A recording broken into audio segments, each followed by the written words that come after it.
有樣係咩事？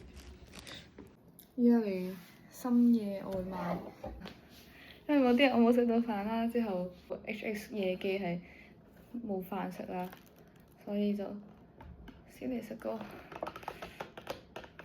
元素週期表嘅蝦環撈麵啦。凌晨應該係冇咁多外賣可以嗌啦，就是但嗌咗。哇！總之就係咁樣。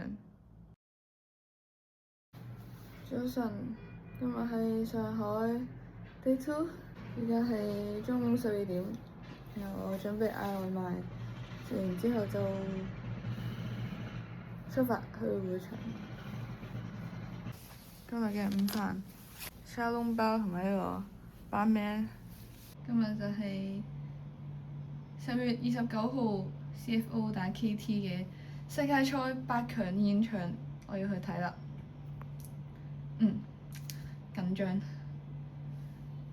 雖然好擔心今日會係6人組合嘅 Last Dance， 真係好驚係，但係可能唔係嘅，而且都至少今年有機會，因為一直都以為今年冇機會可以睇現場睇台珠比賽，但係今日要睇到啦！出發！其實我就係遲到啦，但係出發。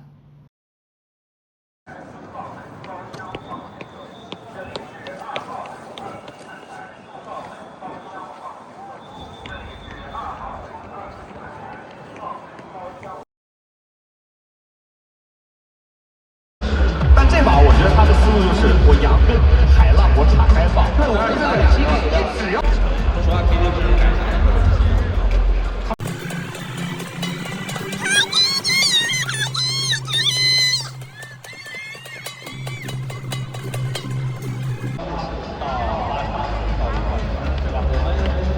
10年的时间是再次看到了台湾选手非常明显的